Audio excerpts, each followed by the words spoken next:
I can't believe that the WTA season has officially come to an end and the ATP season will come to an end fairly soon. And there's been so much action, and I think it's one of the best ever week we've got in terms of tennis and just, I think, some of the quality of the matches, because it's really hard, in my opinion, to play really well at the end of the year just because of how hectic this year was. But I think there were just a lot of great quality matches.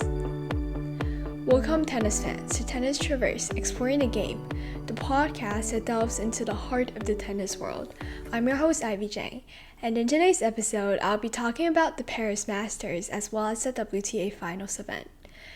And before I begin, I do want to say that this episode will be mainly focused on the WTA Finals.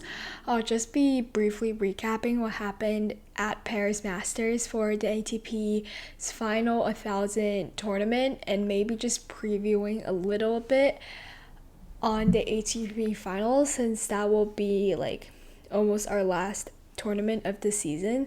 And this will take place November 10th, which is tomorrow, Sunday, which I'm recording this on the Saturday, so it's going to take place the day before I guess my episode comes out. But I really don't want to get too deep into it. I just want to talk about who participated, who qualified, and all that. But let's first talk about the Paris Masters. So I ended last week's episode predicting the Paris Masters. I thought that Zverev really had a chance, but he really had to control his mental strength just because he's playing against a player who's from France. He was playing against Humbert, who is a French player, and the French crowd is known for their just full support to their own players, which, don't get me wrong, I think it's such a great thing. I think all the players from all the countries should get just that one tournament where the crowds are cheering completely just for them. And this is the tournament for Humbert. And however, Zverev just completely outperformed Humbert in this final. He really didn't give a chance for the crowd to be riled up against him or just to cheer Humbert on. The score was a simple 6-2, 6-2. And I think Zverev played well, but I don't think he played unplayable. I think Humbert had a chance of at least staying more into the rallies and just playing more. But I think obviously this is the end of the season. There's obviously just a lot of players are exhausted, and I think playing in the finals in my opinion, his biggest ever tournament in his career is just a nerve-wracking thing. I think he might just cracked under pressure, but I think it's really important for players like these to have these big runs, because these runs are really important for them to just gain more experience overall. And I also want to talk about a controversy that happened between Ugo Humbert and Karen Khachanov. So this was a semi-final match, and Humbert won the final set with a score of 6-3. But when you were watching the match, you can clearly tell that Khachanov is compromised. He wasn't playing his best at all, and he was actually just trying to not retire and just get the ball inside the court. However, Humbert was celebrating every single point and just screaming, "Come on!" And afterwards, Khachanov said in the press conference that he shouldn't have done that, and Humbert, after 2 weeks after the Paris Master ended, he apologized. And my view on this is, you really can you blame this kid? Because this kid has been just playing his best in his in front of his home crowd. He beat Carlos Alcaraz. He's playing in the semifinals to get to place in the final, so he's obviously really excited. But to celebrate on every single point, I do think is a little bit excessive, especially if your opponent is clearly injured. And you can see, I guess, a side of good sportsmanship from Khachanov, because Khachanov didn't just retire on the spot. He still wanted to play out the match and just give Humbert his moment to shine and to win this properly, instead of him withdrawing and just making Humbert say that it's really sad that he had to withdraw, stuff like that.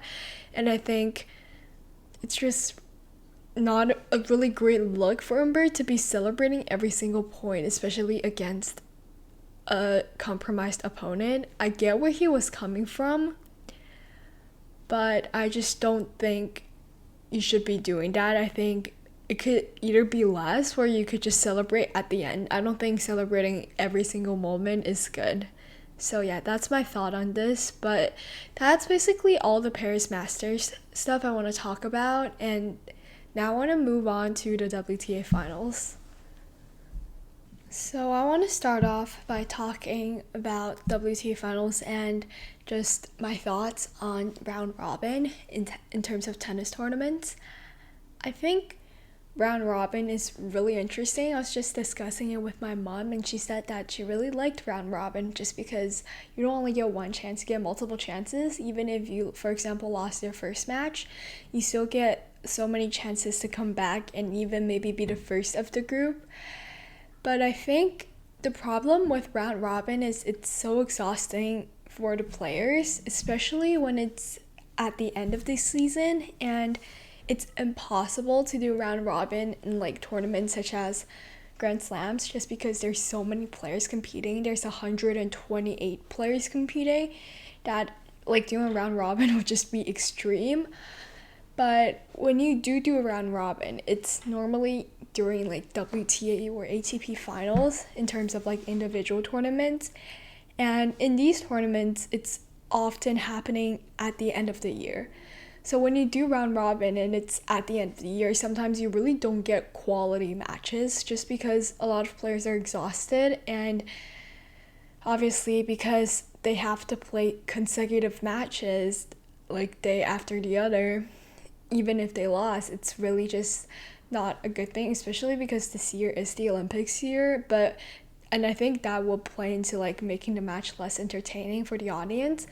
But apart from that, I think a lot of people really enjoy round robin matches just because these obviously are the best 8 players in the world right now, and they're battling it out. So let's talk about the results. So I want to start off by Group 1 and just like the group stage. So that's led by Aryna Sabalenka. That group composed of Aryna Sabalenka, Zheng Qinwen, Yasmin Paolini, and Elena Rybakina. So they played their first matches on Saturday. Paolini beat Rybakina. I think I talked about it last episode, but Rybakina just wasn't playing well at all. She had like 50-something unforced errors, and she just basically handed the victory to Paolini. And I think Zheng Qinwen have a matchup issue against Sabalenka just because I feel like she's constantly trying to do something to overcome it, but Sabalenka's aggressive hitting is just something that I feel like Zheng Qinwen finds it really hard to handle, and it just doesn't result in any like really great matches. So yeah, and then on the second match day we had Aryna Sabalenka versus Yasmin Paolini and Elena Rybakina versus Zheng Qinwen. So Sabalenka played well against Paolini. I think Paolini is just not a great matchup again with Aryna Sabalenka, just because in terms of physicality, Paolini is significantly shorter than Aryna Sabalenka, and even though she like found so many ways to just hit the ball fast and get to like everywhere really fast, however, just because of how fast Aryna Sabalenka's striking is and just how powerful it is, I think Paolini often finds herself outpowered, but she did put up a hell of a fight though. So I'm not gonna leave a link to all of these individual matches just because there's so many, but if you guys go to the WTA Finals YouTube channel, which I will leave a link for you guys, I think you guys will find it.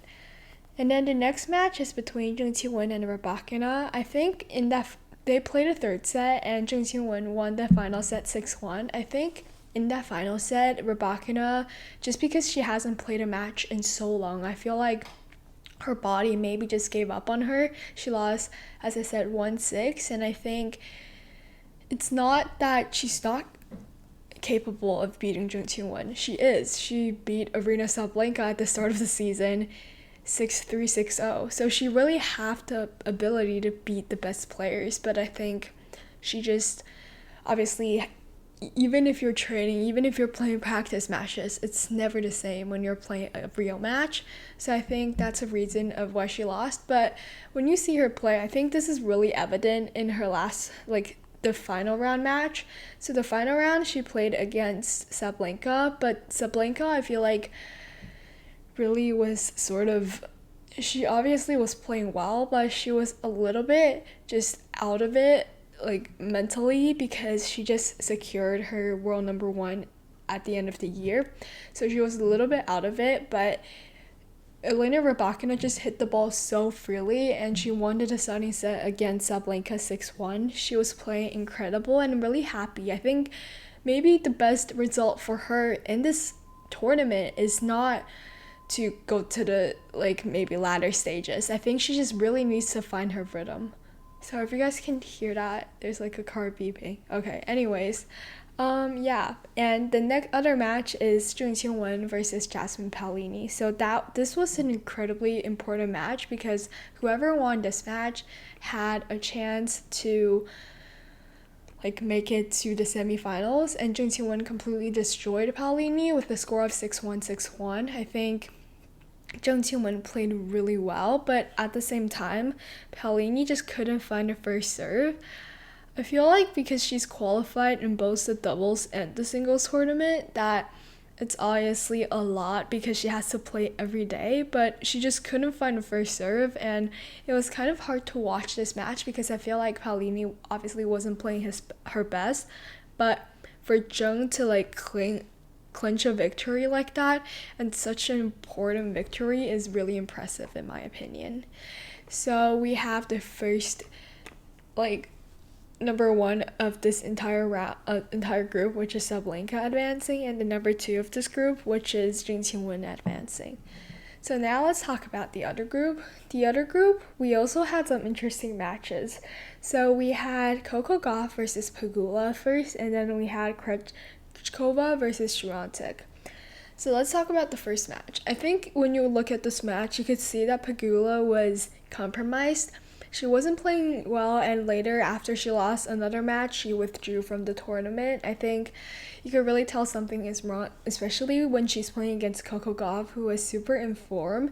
Coco Gauff's been playing incredible, and it really shone through, even though she did have, I think, some double faults, but I think she just played really well. And then Swiatek versus Krejcikova, I feel like Swiatek, she just couldn't find her form at all at the start. She lost the first set 4-6. She was playing horrible, but I feel like as the match progressed, Krejcikova you can also clearly see that she was physically compromised as well.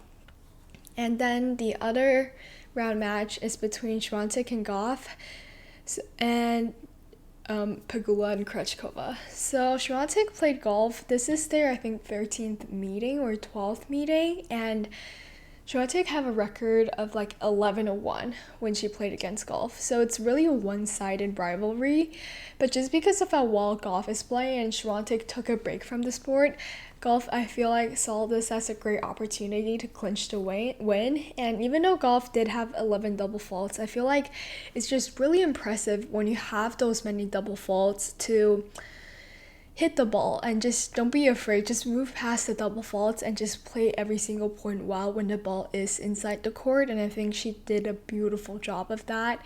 She managed to beat Swiatek with a score of 6-3, 6-4. The other match, Krejcikova versus Pegula, not that much to say. I feel like both players are compromised, but Krejcikova slowly found her form and won with a score of 6-3, 6-3. Pegula, after she lost to Krejcikova, decided to withdraw, so the alternate, Daria Kasatkina, came, but she really didn't do much. She lost to Swiatek with a score of 1-6, 0-6, but I don't think Swiatek was challenged at all, so you couldn't say that her form necessarily improved. I just feel like she didn't, it wasn't a challenging match for her at all. And this match actually had no determination. Swiatek couldn't determine her own fate. It actually rested on the other match, which is Krejcikova versus Gauff. So Krejcikova actually beat Gauff with a score of 7-5 and 6-4. I feel like similar thing to Sabalenka. losing to Rybakina because she secured her world number 1 position. I feel like they're just both mentally a little bit out of it. And with that, Krejcikova beating Gauff, Krejcikova actually advanced first in the group and Gauff advanced second, whereas Świątek and Pegula was eliminated. So yeah. And now we'll talk about the semifinals. I feel like the semifinals were okay. I think they weren't incredible, so to speak. If you guys want to watch it, feel free. As I said, I'm not going to leave a link because there's too many great matches. I'm just going to leave a link to the YouTube channel. But Aryna Sabalenka versus Coco Gauff, I think, is such an interesting rivalry just because Sabalenka, I think, has a tiny matchup issue against Coco Gauff. I feel like Sabalenka really, well, as you guys know, she's a powerful hitter, but Gauff is someone who can just run the ball down. And when you're a powerful hitter and you just try, your game is to hit the ball to the corners using your power. And when you face as an opponent, all they do is they run to every single ball. It's just really frustrating. And I think that's what happened in this match. Obviously, this match don't mean as much to her just because she secured the world number 1. But I still think that, again, it's just such an interesting matchup issue. I feel like if we see their rematch at Australia, I would be really interested to see how it will go. And another match, the other semifinal match, is Zheng Qinwen versus Barbara Krejcikova. I really didn't watch this match at all, but I think Zheng Qinwen is also the more informed player, and she beat Krejcikova pretty easily. And now we have our finals, which is Coco Gauff versus Zheng Qinwen. And in my opinion, this is the best, one of the best matches of the year. Or like the contenders of the best match of the year. I think it was truly a beautiful match.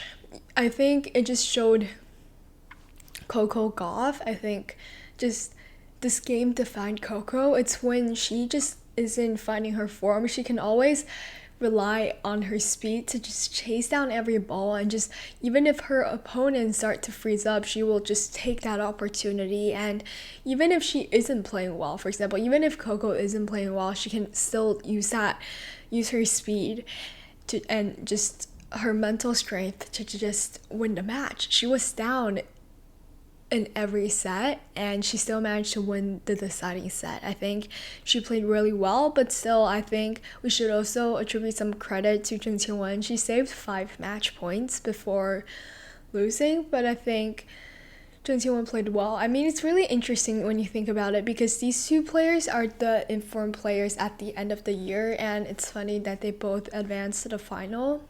I think Coco Gauff's ability to just chase down the ball and adapt, and even if she had a lot of double faults, let me just check. So she had, actually she's fine. She only got 4 double faults, which isn't a lot compared to like 15 or 16 at the US Open. So I don't think the double faults is such a huge issue if she can deal with her mental game. Like, she should definitely work on her improving her serves, but if she can accept that she's going to double fault and just play the match, she still generally have a chance of winning just because of how mentally strong she is. So yeah, that's the finals. I really suggest you guys watch it. I will be leaving a link for this one because it's just truly a great final.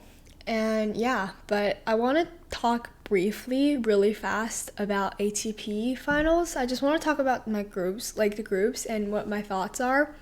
So the first group is Medvedev, Fritz, Sinner, de Minaur. And then the other group is Alcaraz, Ruud, Zverev, and Rublev. I feel like from the first group, Fritz and Sinner will advance. From the other group, I feel like Carlos, Alcaraz, and Zverev will advance. But that's that. And I think it's really up to them. And the reason why Jannik Sinner isn't on here is because Jannik Sinner withdrew from an injury, so did Novak Djokovic. And I don't know, I'm not as stoked about this ATP Finals as I am with the WTA Finals, just because I feel like a lot of the players we've been hearing, such as Jack Draper, Arthur Fils, they just haven't qualified for the ATP Finals, and I want to see more of their tennis compared to these people, because we've watched these people play tennis for so long. But yeah, and I think just these people playing against the other players who are on the rise will be such an interesting thing to see, because I really want to see how they match up against them, and if any of them, for example, I know Jack Draper did beat Taylor Fritz, but I just want to see, for example, how Jack Draper will do against a player like Alexander Zverev. How will Arthur Fils do against the players like Carlos Alcaraz? I really want to see matches like that, so I really can't wait for these matches the next year. And with that, this episode's coming to an end. I want to say thank you so much for listening. It really means a lot. If you haven't already, please subscribe to all of my social medias. That is Instagram and Twitter, using @TennisTraverse. That is @TennisTraverse. If you're listening on YouTube, comment, like, and subscribe. I've really been getting a lot more YouTube listeners and a lot of more Substack listeners as well. So really thank you for all of you guys. And yeah, I think next week I want to discuss the ATP final results. And I can't believe that this tennis season is coming to an end. So if you guys have any requests on what I should talk about during the off season, please don't hesitate to reach out. You can always reach out by clicking on the Linktree link down below. There's a lot of stuff you can email me, you can also DM me on Instagram, Twitter, even leave a comment under YouTube, leave a comment under Spotify, whatever, and I'll be sure to reply. So yeah, I'll see you guys next week.